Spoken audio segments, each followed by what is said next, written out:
Entend ces arguments. Le président, vous y êtes autorisé, Monsieur Blégoudet, mais nous sommes une cour pénale, que tout soit bien clair. Donc vous avez la parole.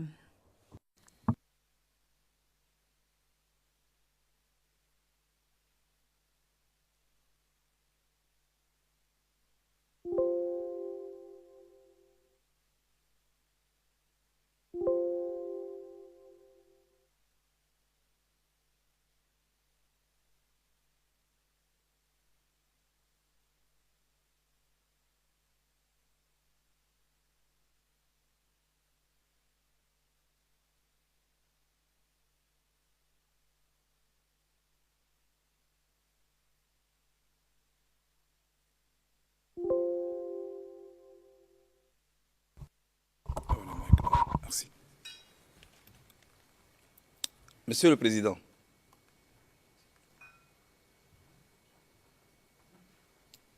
Monsieur le Président,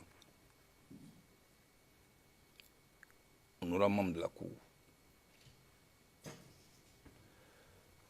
je vous remercie pour l'occasion que votre Cour offre au monde entier pour enfin connaître la vérité sur la crise qui endeuille mon pays.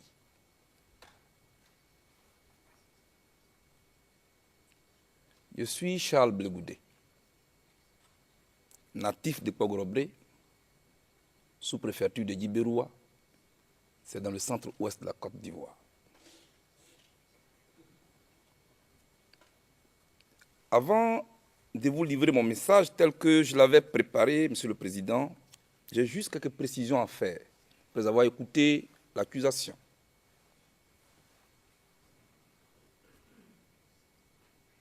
J'ai habité à Abobo, quand j'étais encore au lycée classique d'Abidjan, c'est en Côte d'Ivoire. J'ai habité à Bobo Sojefia. Je ne sais pas si le procureur connaît ce quartier. J'ai habité à Bobo Plaque, non loin du carrefour Bakari. J'ai habité à Bobo les 4 étages. Pour vous dire, je connais presque tous les marchés d'Abobo. Je connais le quartier Avocatier où il y a un marché. Je connais le marché d'Abobo Sojefia entre la cité universitaire et la cité policière.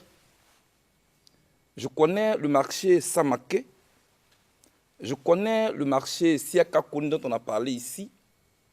Je connais le quartier d'Aboboté où il y a un marché parce que j'habitais au plateau de Cuy chez Maman Kwandi. Et puis je connais le grand marché d'Abobo. Monsieur le Président, le seul marché que je ne connais pas et que j'ai découvert ici, c'est celui que les partisans de Ouattara fréquentent exclusivement. C'est une découverte que j'ai faite ici. Mieux, Monsieur le Président, j'ai fait Bondoukou. Je fais référence à Bondoukou. Pourquoi? Parce que Bondoukou en Côte d'Ivoire, c'est dans le nord-est de la Côte d'Ivoire, est connu comme la ville des 1000 mosquées, une ville grandement islamisée. Je connais le grand marché de Bondoukou, qui est la ville la plus islamisée. Je ne crois même pas que ce marché est exclusivement fréquenté par des musulmans uniquement. Puisque moi-même, en tant que chrétien, avec mes parents, nous fréquentions ce marché. J'ai eu mon certificat d'études primaires et élémentaires à Gouméré. Gouméré, c'est dans le département des Nations, non loin de Saboupa, de Bodé, dans le nord de Bondoukou. Vers le sud, vous avez Tabagne, vous avez Kanina, vous avez Yerebo. Je vous parle de mon pays. J'ai donc joué avec des jeunes musulmans. J'ai grandi avec des jeunes musulmans. Diabé Youssouf, professeur, il est mon porte-parole. Il est musulman. Il est président du cercle des amis de Blégoudet. Monsieur le Président, Abou Bamba, musulman, président du mouvement Génération Blégoudet. Maman Adja Touré, une femme musulmane qui m'a adopté, elle est musulmane. Ceux qu'on dit, contre lesquels j'ai appelé une chasse. Parlant toujours d'ethnie, contre lesquelles j'aurais lancé des mots d'ordre de tuerie. Monsieur le Président, vous avez vu dans cette cour, mon co-conseil qui a pris la parole tout à l'heure, Maître Ndri, il est baoulé. Dans la galerie du public, vous avez Dr Nobou Yacinthe, premier secrétaire du COGEP, parti dont je suis le leader. Il est baoulé. Dr Saraka Ndri, Patrice, mon médecin personnel, avec qui j'ai fait l'université, il est baoulé. Alors, c'est avec toutes ces personnes autour de moi que je vais aller mettre des signes sur des maisons pour tuer leurs parents. Et eux, ils sont avec moi pour m'accompagner dans cette sale besogne. Monsieur le Président, je pense que cela devrait interpeller la Cour. Le président Laurent Gbagbo, je ne peux pas me renier, je le connais et je suis fier de le connaître.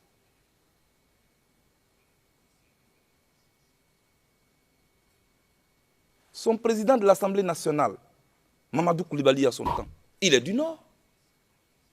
Son directeur de campagne pendant les élections, Monsieur le Président, Malik Koulibaly, il est du Nord. De quoi on parle dans cette cour? En tout cas, la Côte d'Ivoire qui vous est présentée par le procureur et par la représentante des victimes n'est pas celle qui m'a vu naître. Ma deuxième précision est relative à l'accusation que semble porter l'accusation contre moi au sujet de l'ancien président Blaise Compaoré, que j'aurais accusé d'être le déstabilisateur de la Côte d'Ivoire et donc que j'ai demandé aux jeunes de l'empêcher d'arriver en Côte d'Ivoire. C'est vrai, j'ai peut-être peu dit. Blaise Compaoré n'est pas que le déstabilisateur de la Côte d'Ivoire, il déstabilise toute la sous-région. Moi, je n'ai pas dit mieux. Hier, je regardais la télévision, Monsieur le Président.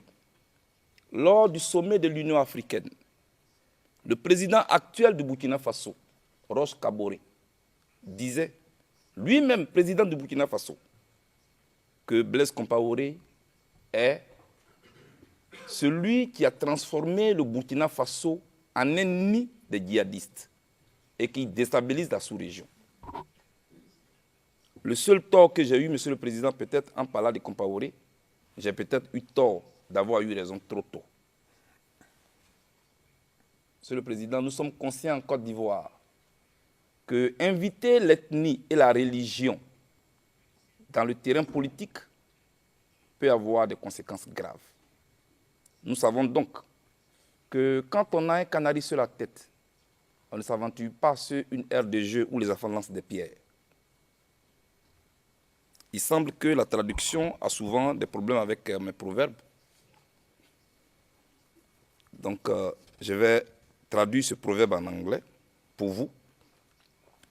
When you carry a fragile pot on your head, you don't run a risk to cross a playground where people... Lorsque vous transportez quelque chose sur la tête, vous ne courez pas le risque d'aller dans un terrain de jeu avec des enfants. Using ethnic group against ethnic groups. Religion... Monsieur le Président, nous savons que il ne faut pas faire le jeu des divisions ethniques, religion contre religion, confession contre confession. C'est très dangereux, nous le savons, donc il ne faut pas jouer à ce jeu-là, qui est très dangereux pour mon pays. Je ne le ferai jamais.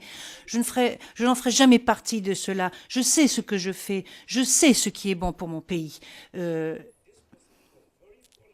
C'est une précision qui me tient à cœur et que je dois faire. Et c'est cela que je voulais dire. La justice, il ne faut pas la fuir. Surtout quand on ne se reproche rien. En tout cas, moi, Monsieur le Président, dans mes relations avec mes concitoyens, aucune goutte de sang n'écrit contre moi. Aucune.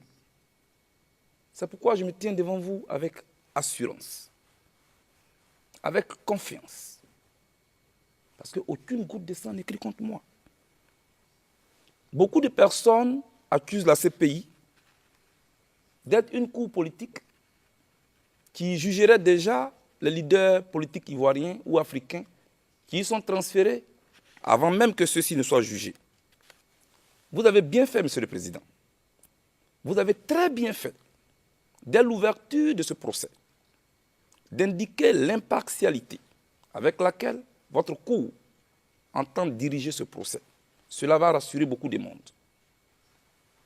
Quant à l'accusation, malheureusement, elle transporte au sein de la cour les thèses de propagande des médias proches et favorables à nos adversaires politiques et de tous leurs relais qui, à travers divers articles de presse et autres rapports, nous avaient déjà jugés et condamnés, mon co-accusé et moi, avant même que votre cour n'ait statué sur les faits allégués contre nous. Une telle pratique, nous n'avons pas le droit, Monsieur le Président. Elle suscite donc beaucoup d'inquiétudes et elle soulève beaucoup d'interrogations. C'est pourquoi, Monsieur le Président, les simples présomptions de l'accusation, ces suppositions, ces rappels historiques biaisés à dessein et ces commentaires théâtralisés vont s'avérer trop légers pour éclairer votre cour. Même les rapports d'experts souvent autoproclamés, qui pourtant ne savent pas grande chose des circonstances dans lesquelles les faits allégués se sont déroulés, devront en appeler à votre vigilance et à l'impartialité que vous avez posée comme postulat à l'ouverture de ce procès, Monsieur le Président. Aussi, les déclarations à charge d'adversaires politiques sélectionnés qui viendront certainement défiler devant vous ici, dans les jours à venir, sous un masque de témoins, ne sauraient non plus servir de base crédible pour participer à la manifestation de la vérité. Car avant tout, c'est de cela qu'il s'agit. Monsieur le Président, dans un conflit qui a opposé deux camps, que peut-on espérer?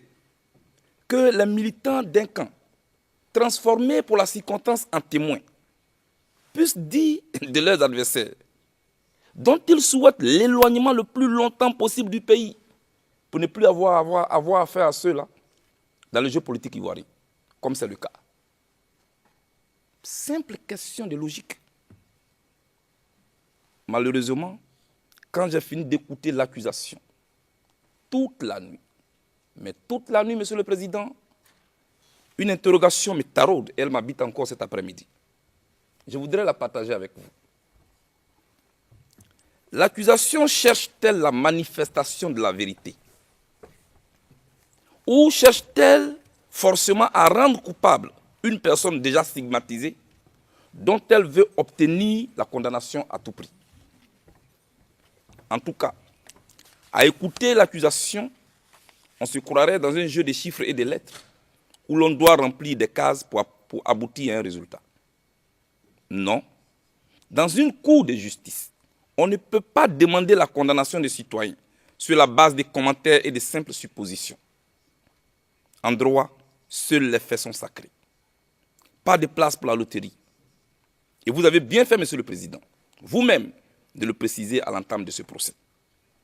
Il ne s'agit pas ici de rapiécer des morceaux de faits dans le seul objectif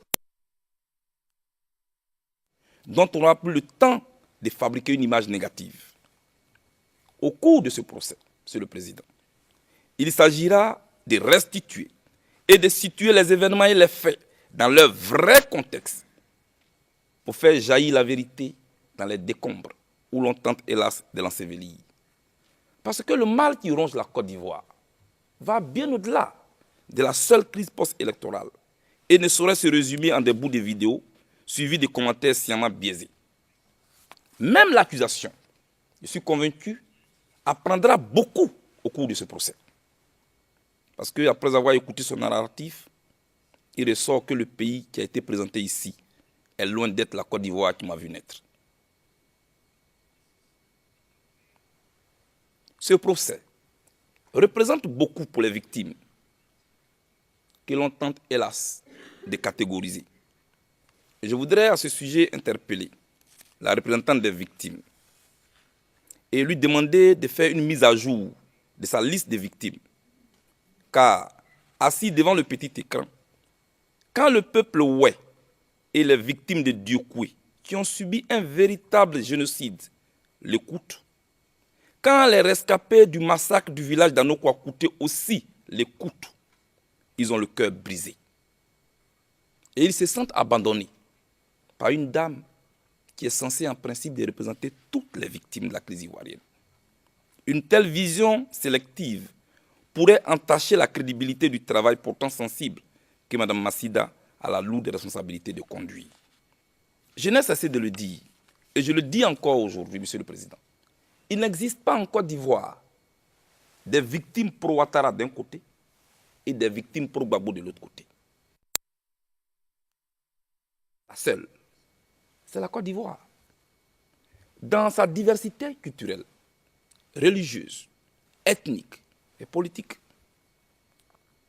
une vie humaine est égale à une vie humaine. Toutes les victimes de la crise ivoirienne méritent compassion, méritent assistance, méritent réparation. Monsieur le Président, j'ai attendu dans cette cour l'accusation et la représentante des victimes dire Blé Goudé a demandé, je cite, Blé Goudé a demandé de chercher et de trouver les partisans de Ouattara et les étrangers sur toute l'étendue du territoire de la Côte d'Ivoire, les chasser ou les tuer. Voilà ce qui a été dit. J'espère que les auteurs de tels propos finiront par... Quel jour, à quelle occasion j'ai lancé cette chasse aux partisans de Ouattara et aux étrangers? Parce que moi, Monsieur le Président, je sais au moins ce que j'ai dit lors de la crise. Je vous invite à regarder une suite de la vidéo que mon conseil vous avait déjà montrée.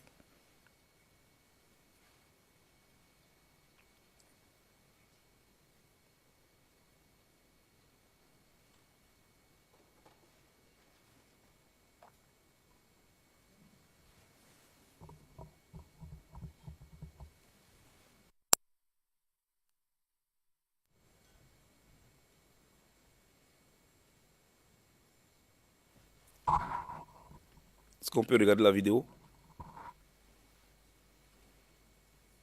Je ne veux pas de guerre civile dans ce pays. Parce qu'on ne trouvera pas un pays où il n'y a que des...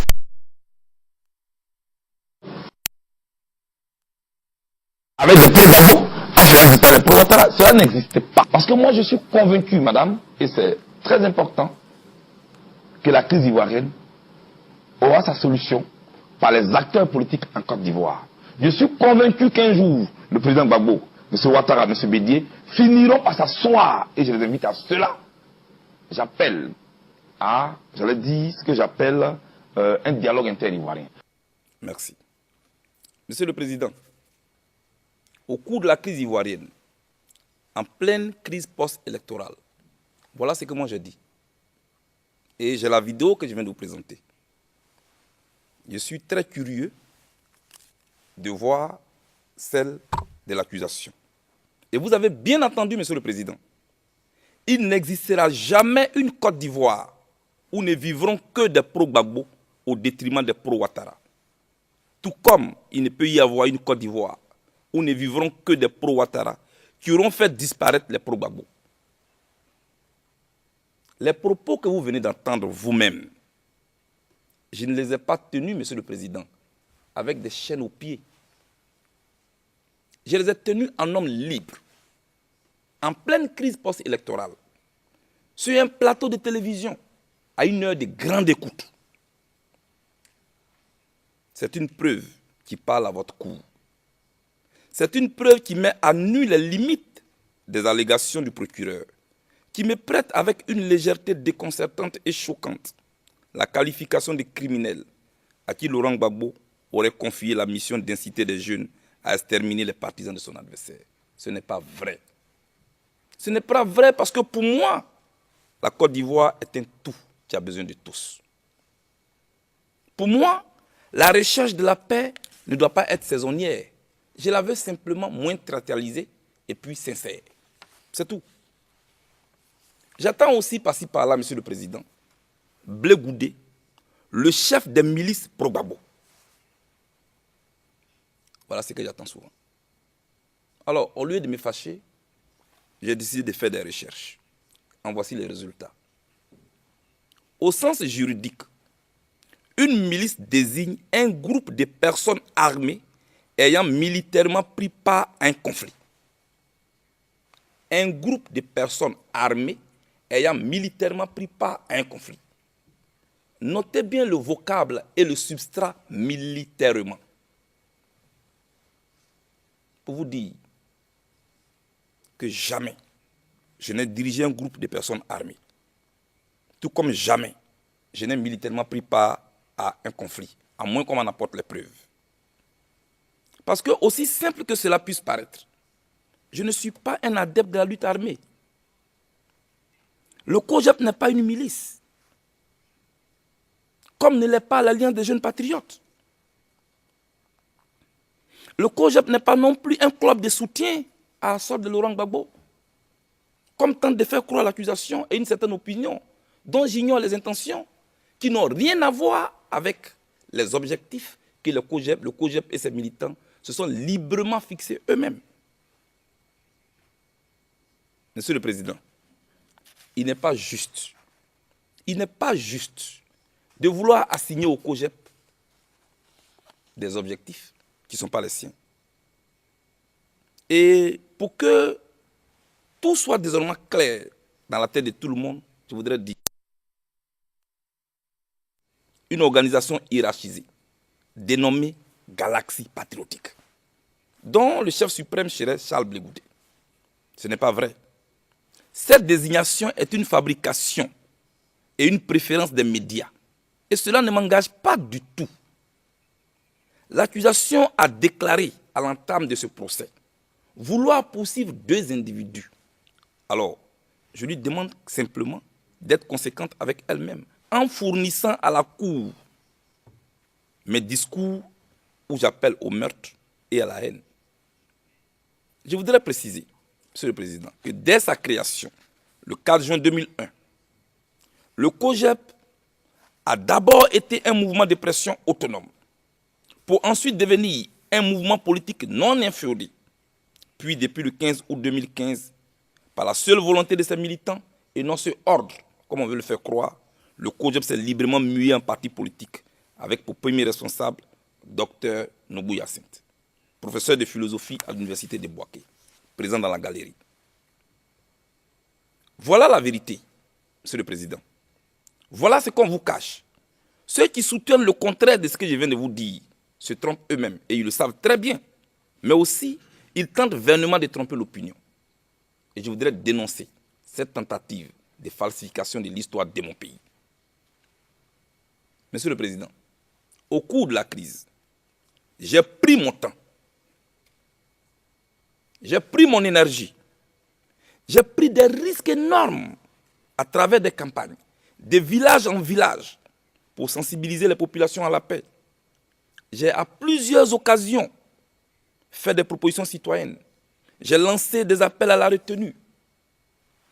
Hélas, 1000 fois hélas, la passion qui s'était emparée de certains candidats à la présidentielle et de leurs militants avait rendu inaudible l'importance et le bien fondé de mes différents appels. Le seul sens qu'ils donnaient au mot paix, c'était leur arrivée au pouvoir. Voilà la vérité. Pendant que le procureur m'accuse d'être un extrémiste qui appelle au meurtre, d'autres personnes, par contre, me qualifient de faiblard qui a peur de la guerre. Oui, honorable membre de la Cour, je le dis sans honte. Moi, j'ai peur de la guerre. Mais parce qu'à un homme normal, la guerre devrait faire peur. Je ne le dis pas par couardise. Je ne le dis pas non plus par lâcheté, Monsieur le Président. Je le dis par responsabilité. Je le dis par franchise envers les Ivoiriens. Parce que les Ivoiriens m'ont tout donné. En retour, moi, je leur dois beaucoup. Je leur dois de sensibiliser les populations à la réconciliation et à l'union de tous les Ivoiriens, et non pour le service d'un clan, comme le procureur veut le faire croire.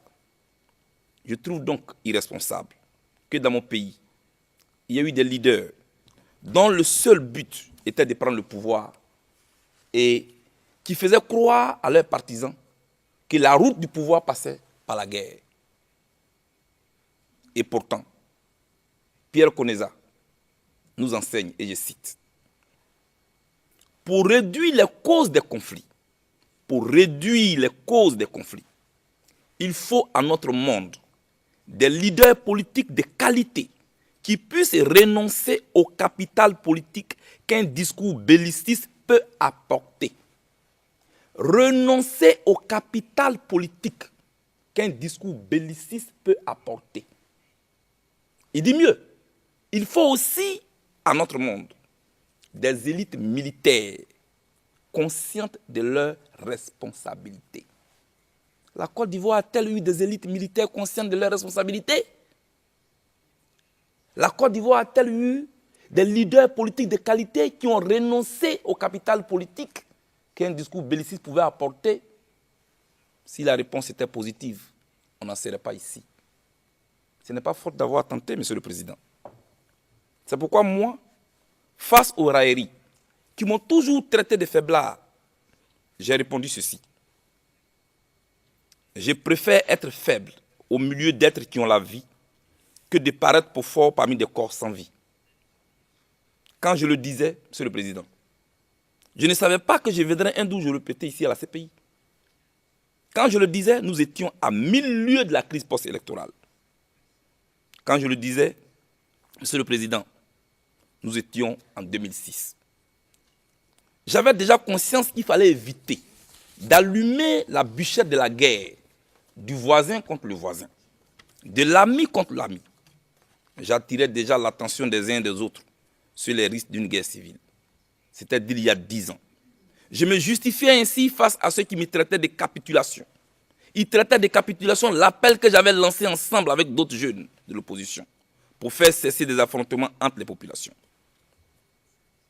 Mais après cet appel, le président Gbagbo, ici présent, avait reçu tous ces jeunes de l'opposition et du pouvoir pour les féliciter, pour les remercier pour cet appel historique envers la paix.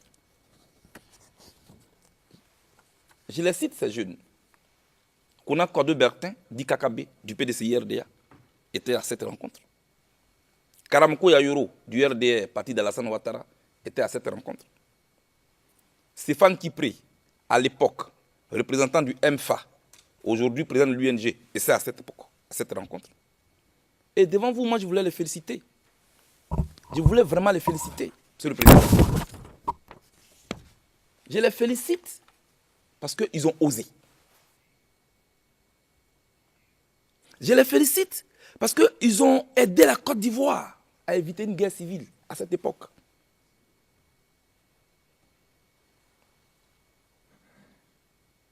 Monsieur le Président, contrairement à ce que l'accusation dit, je n'ai jamais empêché les pro-Ouattara de s'inscrire sur une liste électorale en 2006. Bien au contraire, mes amis et moi, nous avons aidé à sauver la situation. Et les vidéos sont là, elles vous parlent. Vous le voyez bien, vous l'entendez bien vous-même. Ce n'est donc pas un discours opportuniste ou stratégique que je tiens aujourd'hui devant votre cour comme un spin docteur, selon l'accusation, juste pour me sortir d'affaire. C'est un discours que j'ai toujours tenu. Et c'est un discours que je tiendrai toujours, Monsieur le Président. Par éducation politique, mais par principe.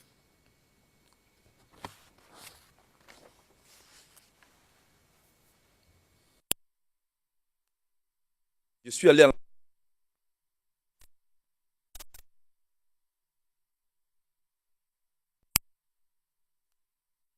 voulu que le pardon des victimes puisse cimenter la fondation de la réconciliation entre Ivoiriens. Je vous invite à voir cette vidéo, Monsieur le Président.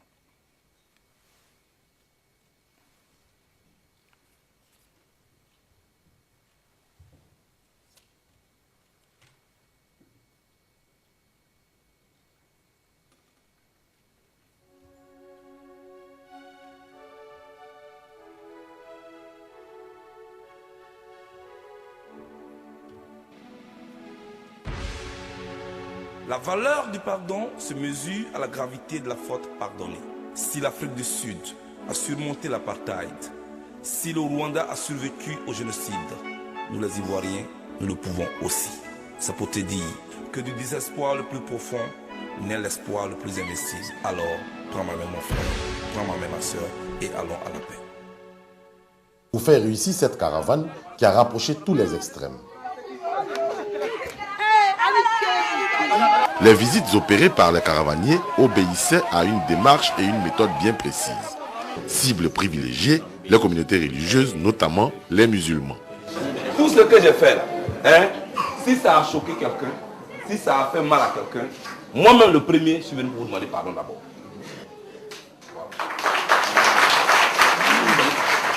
Et puis ça, c'est pas la politique, hein. L'ouest du pays porte les stigmates de la crise. Il s'agissait donc pour les caravaniers de la paix de désarmer la bombe de la division. Option choisie, le corps à corps avec les populations. Nombreux sont les griefs. Néanmoins, il faudra pardonner, oublier. Et les Grigras, on met les Grigras à terre, que la paix revient à la Côte d'Ivoire.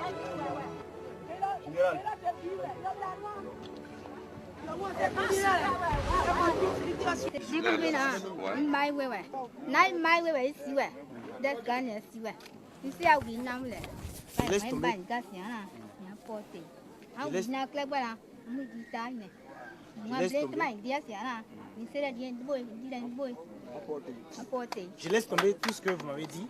Effectivement, j'ai trop souffert dans cette guerre-là. Mais vous, Blé Goudé, toute la Côte d'Ivoire parle de vous. Toute l'Afrique parle de vous. Mais comme je vous ai vu aujourd'hui, je laisse tout pardonner. Je laisse tomber. Merci beaucoup. Ça va aller. Le cas Priska-Wera. Souvenons-nous de cette victime de brutalité de guerre qui a été découverte en 2007 à Guélé, un village situé sur l'axe Le Bleu-le-Quintou-le-Pleu dans l'ouest montagneux par les caravaniers de la paix. Je suis prête à pardonner la Côte d'Ivoire pour que la guerre finisse à Côte d'Ivoire et on soit dans la paix.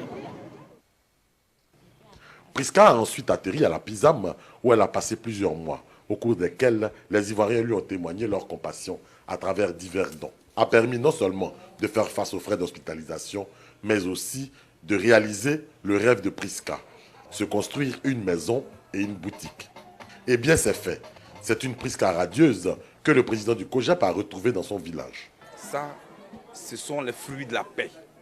Ce sont les effets de la paix. D'une brouillette, elle se trouve aujourd'hui dans une maison. Elle a aujourd'hui sa boutique. Elle a réalisé son rêve. Cela veut dire que la Côte d'Ivoire, si elle retrouve totalement la paix, chacun peut, réaliser son rêve. Priska, pour moi, est le symbole de la réunification de la Côte d'Ivoire, est le symbole de l'Ouest qui retrouve le goût de vivre. Monsieur le Président, vous venez de le voir. D'abord, vous avez vu les gris-gris qui sont tombés à terre. J'ai dit que nous étions à l'ouest, ce qui est encore une contradiction de la thèse du procureur. Priska, la jeune fille que vous venez de voir dans cette vidéo, m'a été présentée dans une brouette au cours de ma campagne pour la paix. Elle avait été violée par les rebelles. En révélant son histoire aux Ivoiriens qui l'ont aidé à se soigner et à reprendre goût à la vie, j'ai voulu donner une chance à la paix.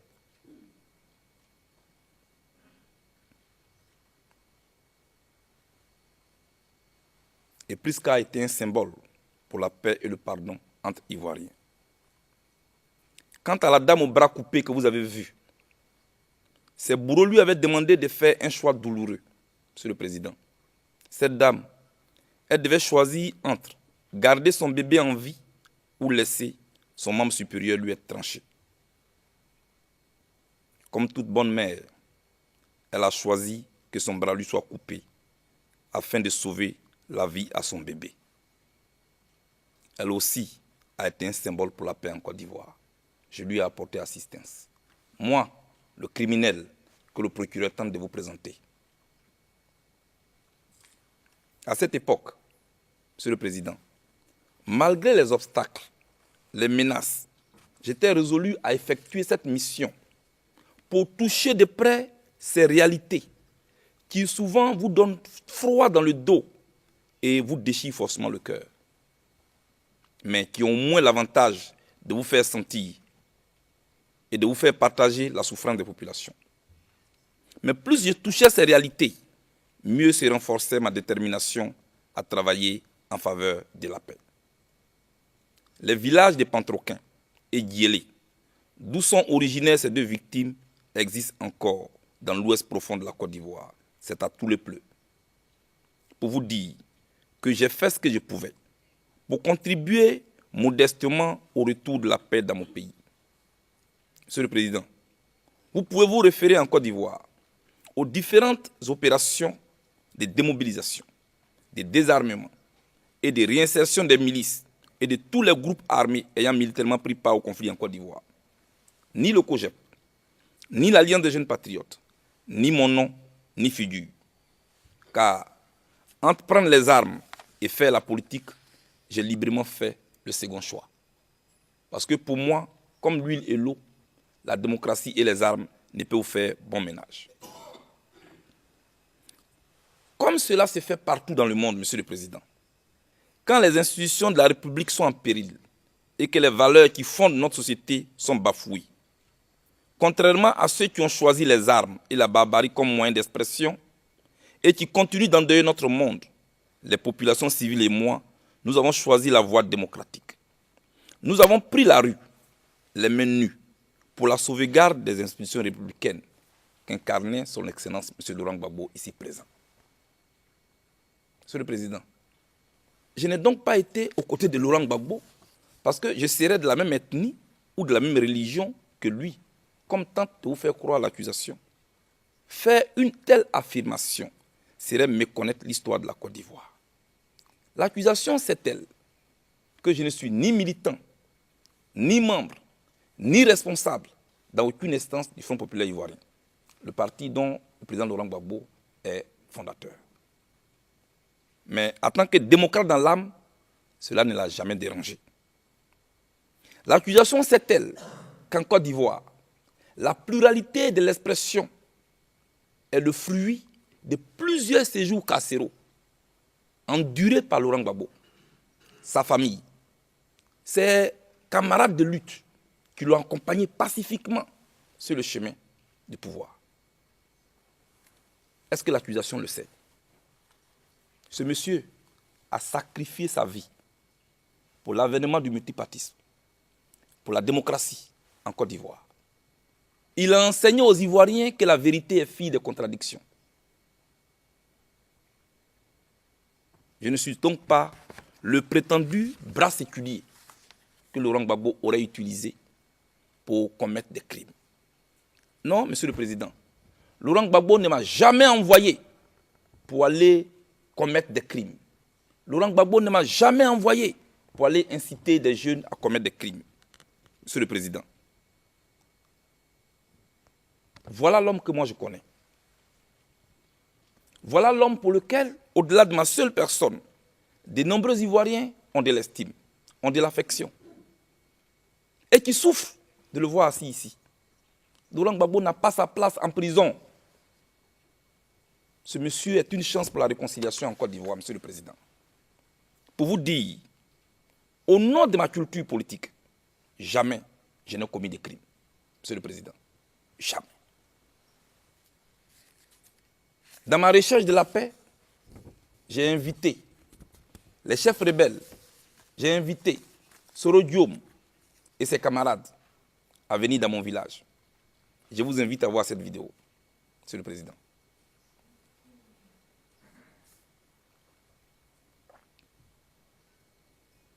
Accord de Versailles. Les jeunes de Côte d'Ivoire, suscités, lancent un appel pressant aux aînés, c'est-à-dire aux partis politiques, le FPI, le RDR, le PDCI, le MFA, et le PIT et tous les autres partis politiques, l'UDPCI et à tous les autres partis politiques afin qu'ils convoquent rapidement un cadre de discussion qui tournera autour des audiences foraines afin de s'attendre sur le minimum pour éviter à notre pays un Rwanda bis.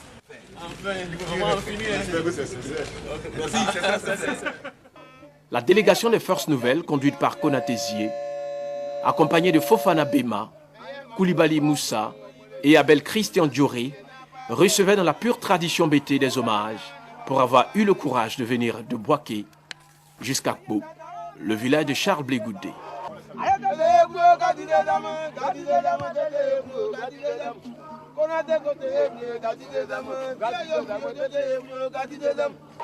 Avant d'être reçu quelques minutes plus tard sur la place publique dans une chaleur indescriptible.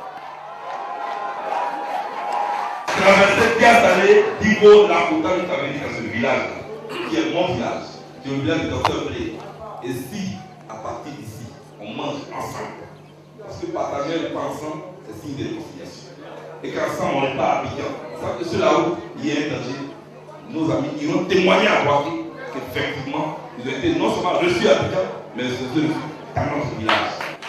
Donc, c'est notre manière à nous de vous ramener vos enfants, de ramener vos parents, de leur dire que ceux qui sont leurs enfants. À l'endroit de ceux qui ne veulent pas de la paix et qui tirent encore sur les ficelles de la division, l'envoyé du Premier ministre leur a lancé cet avertissement.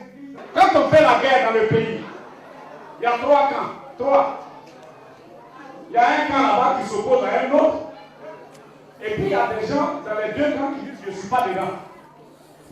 Et ils ne sont pas un, ils ne sont pas un l'autre. C'est comme ça. Ça c'est le cas, on dit guerre, c'est comme ça. Il y a 3 personnes.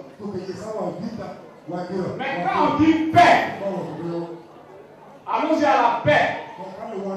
Il doit y avoir un seul camp. S'il y a un deuxième qui dit lui n'est pas dans l'affaire de paix, lui là il devient ridicule. Vous, nos parents, nous allons vous demander, si vous allez demander pardon à Dieu qui nous a créés tous, demandez pardon à la communauté internationale qui a sanctionné quelques-uns parmi nous, dont Charles Blé Goudé. Nous voulons que la sanction sur Blé Goudé se lève. Une fois la cérémonie officielle terminée, jeunes patriotes et jeunesse de Forces Nouvelles ont partagé le repas de l'amitié. C'est ainsi que l'un des chefs de guerre les plus réputés, ancien membre du bataillon de commando parachutiste d'Akwedo, Isiaka Ouattara, donnera de grands signes, des signes qui ont eu leur pesant d'or dans cette sortie de crise. C'est la joie d'être dans le village du président Laurent Gbagbo et voir le peuple m'accueillir dans son village. Ça vous dit que la paix est là. Mais ça, c'est le plus grand espoir de tout encore. Plus la flamme de la paix, ça, c'est notre grand espoir. C'est lui qui viendra, en compagnie du ministre Sidiki Konaté, prendre Charles Blé Goudé pour l'emmener à Boaké, où celui-ci animera un meeting, le meeting de la réconciliation.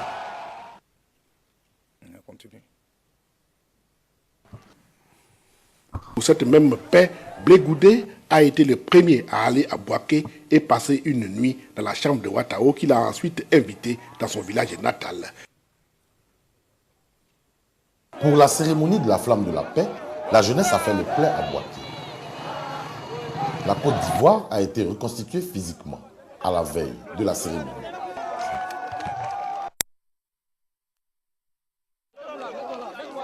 La Côte d'Ivoire est réunifiée. Ça va? La jeunesse de Côte d'Ivoire est unie. Charles Blé Goudé accueille son invité spécial. Le cap est mis sur la résidence du préfet Édouard Moïro. On trinque à la paix sur l'invitation de l'ambassadeur de la paix, Alpha Blondy. Soro et Blé Goudé se retrouvent, se parlent, revisitent leur amitié.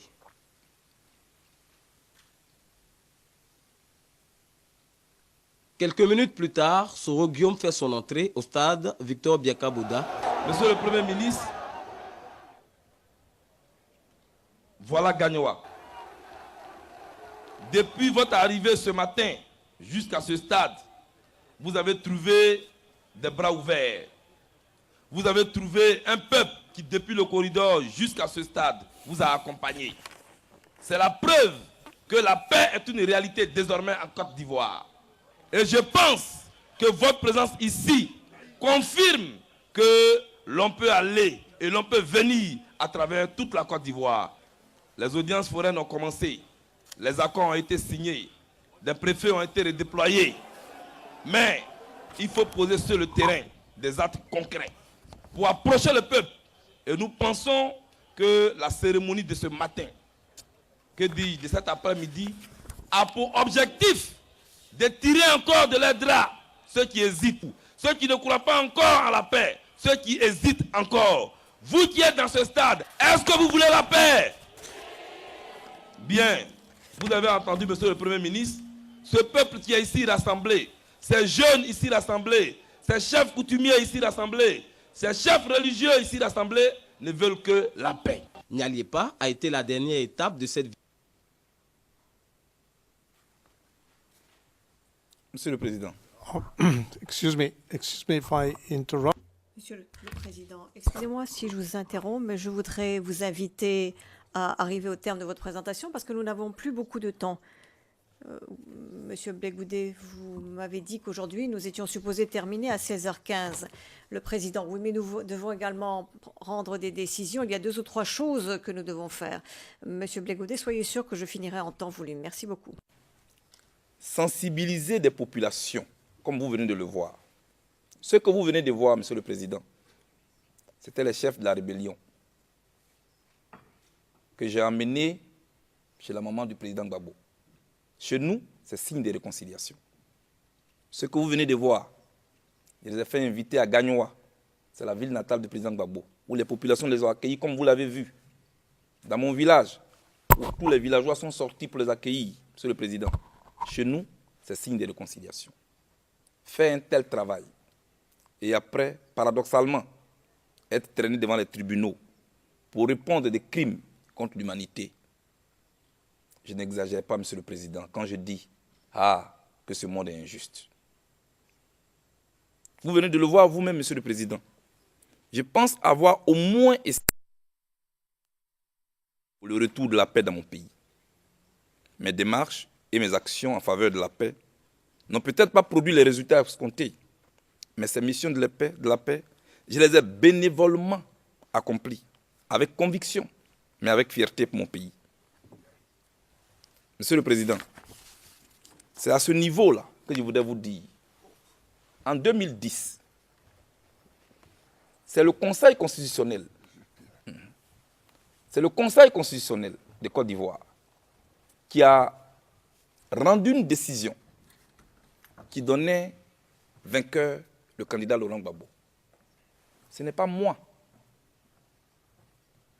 Mais respectueux des lois de mon pays, je n'ai fait que me soumettre à cette décision.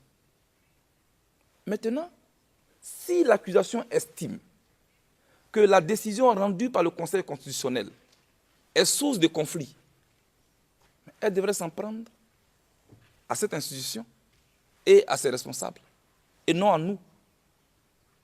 Alors, je me demande, Monsieur le Président, en me maintenant en prison, la CPI ne laisse-t-elle pas en liberté l'épervier volant pour mettre en prison la mère poule, qui pourtant a perdu ses poussins? Mais comme la Côte d'Ivoire doit continuer de vivre, Monsieur le Président, je ne suis pas un homme de guerre. J'appelle à la réconciliation dans mon pays. J'appelle à la paix dans mon pays. J'appelle à une paix sincère et durable, dénuée de tout calcul politicien, dénuée de tout théâtre, parce que les Ivoiriens ont besoin qu'on les aide. Je compte sur vous, Monsieur le Président, pour que le droit soit dit. Je compte sur vous pour que la vérité soit dite. Je compte sur vous pour qu'on me juge pour ce que j'ai fait et non pour des commentaires. Je compte sur vous pour qu'on me juge selon mes actes en tant qu'individu et non sur la base de ce qu'on aurait voulu que je sois. Je veux que vous me permettiez de rentrer dans mon pays pour poursuivre mes champs de réconciliation que j'ai laissés en friche avant de venir ici. Mais cela est laissé à votre appréciation. Je vous remercie. Thank you very much. Le Président, merci beaucoup. Merci à la défense de M. Blegoudé. pour aujourd'hui et merci à l'ensemble des partis que nous avons entendus et dont nous avons beaucoup appris concernant la Côte d'Ivoire, l'histoire, la situation politique. Et à partir de demain, nous allons passer à une autre partie, à savoir les témoignages, les dépositions.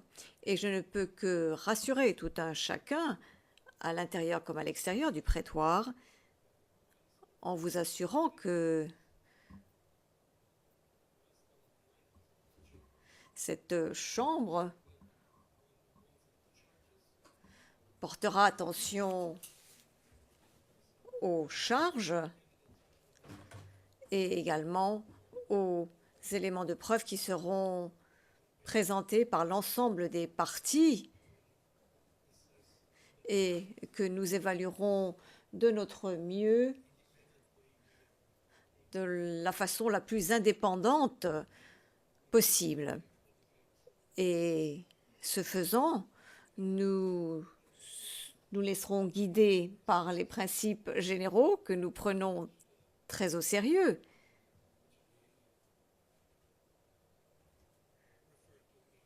Et auxquels j'ai fait référence dans mon discours d'ouverture. Bien, ceci étant dit, je voudrais maintenant donner la parole à l'accusation sur le témoin 441, mais avant de lui donner la parole, je voudrais dire qu'il y a une décision orale concernant ce témoin 441. Donc, je ne sais pas quelle est votre préoccupation. Et peut-être, je voulais vous interrompre et vous le dire immédiatement.